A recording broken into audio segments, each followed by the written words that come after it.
Jean-Marie Bénézé, bonjour. Comme tout palavasien qui se respecte, vous aussi, vous avez un surnom, c'est la cigogne. Voilà. Alors Jean-Marie, vous êtes pêcheur à Palavas-les-Flots. Racontez-nous un petit peu quand est-ce que tout ça a commencé. Eh bien, tout ça a commencé dans l'année 62, 1962, parce qu'à l'école j'étais très mauvais. Et mon père, du moment que j'ai pas voulu continuer les études, il m'a dit il n'y a qu'une seule chose à faire, c'est la pêche. Et comme j'étais amoureux de ce travail, il m'a amené à 7 à la visite. Et en 62, j'ai commencé à faire la pêche à 14 ans parce qu'on avait le droit de travailler à ce moment-là à 14 ans. J'en ai 71 et toujours pêcheur. D'accord. Et alors racontez-nous un petit peu comment c'était la pêche avant. Eh bien la pêche, c'est vrai que le poisson était en abondance. Et puis après, il y a eu la pollution, il y a eu l'exploitation. Bon, il y a eu les maladies dans les étangs, parce qu'on faisait beaucoup l'étang à l'époque. Maintenant, on ne fait que la mer, parce que dans les années 75-80, il y a eu des maladies profondes, donc nous, on s'est dirigé vers la mer. Il y en a qui font toujours l'étang, mais au lieu, dans l'étang de l'Or, par exemple, on était 60 ou 70 pêcheurs, dans l'étang que de l'étang de l'Or. Il reste 8. Tu vois la différence. Et au niveau de la pêche en mer? Et au niveau de la pêche en mer, là, on est toujours à peu près le même nombre dans Palavas, mais ça a changé parce qu'il y a eu une amélioration, question de matériel.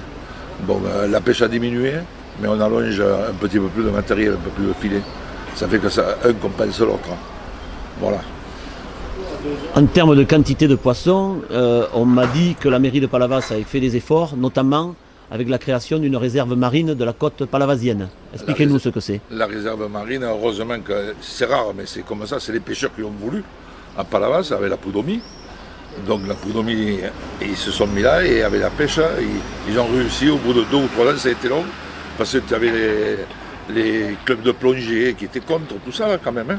Et il a fallu tenir le coup, et bien, et là, heureusement que la mairie s'est mise derrière, et à l'aide de la municipalité, on a réussi à faire la réserve marine. Et elle va servir à quoi, cette réserve marine? Et bien là maintenant, elle va rester comme ça. Il y a des observateurs chaque année qui regardent un petit peu l'évolution, tout ça. Elle va rester pendant 5-6 ans comme ça. Et puis après, si jamais ça marche bien, on en refera une autre plus loin et on laissera celle-là libre. Mais en fait, pour le moment, on n'en est pas là encore.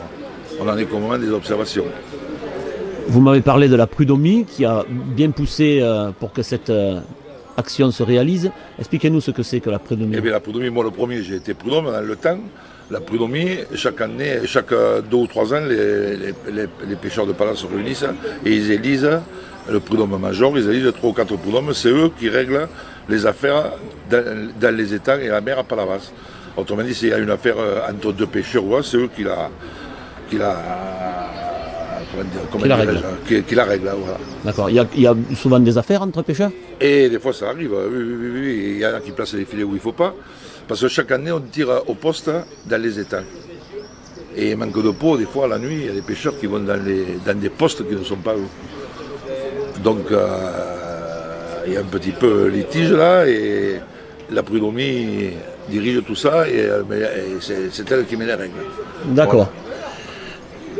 Concernant l'activité de la pêche, est-ce que vous n'auriez pas quelques petites anecdotes à nous raconter? Eh bien, les anecdotes, si, on en a des anecdotes.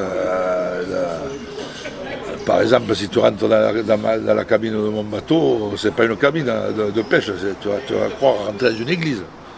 Expliquez-nous tout ça. Eh bien, le pêcheur est croyant, et dans la cabine, tu vas voir le bon Dieu, la Sainte Vierge, le pendu, de tous les bords, tu auras quelque chose qui se rapporte à l'église. Parce que les pêcheurs, sur 100 pêcheurs, tu en as 99 qui sont croyants. J'ai l'impression que ça marche, ça vous protège bien, vous êtes encore en forme. Oui, ça nous protège impeccable. Et puis ce que je voulais te dire aussi, c'est que pour être un bon pêcheur, dans le corps, il ne faut pas avoir du sang, il faut avoir de l'eau de mer. D'accord. On va finir par l'endroit où nous sommes. C'est votre étal, je crois, Jean-Marie. C'est-à-dire, c'est l'endroit où le matin, quand vous revenez de la pêche, vous vendez les poissons, c'est bien ça? Voilà. Alors là, je vais te raconter comme l'histoire de la vente du quai du poisson. Mon père, il aurait 100 ans maintenant. Il est arrivé un matin et le poissonnier n'a pas donné le prix du thon qui voulait. Alors qu'est-ce qu'il a fait à ce moment-là? Il a dit, du moment que tu ne me donnes pas le prix du thon que je veux, eh bien moi je vais vendre sur le quai. Il s'est mis là, il a commencé à vendre sur le quai, et c'est parti de là, et petit à petit tout le monde s'est mis à vendre sur le quai. Et maintenant, tout le monde, tous les pêcheurs à son état sur le quai. Eh bien, écoutez, grâce à vous, on connaît l'origine De la vente du quai. Exactement. Jean-Marie, merci beaucoup et à bientôt. Il n'y a pas de problème, à la prochaine.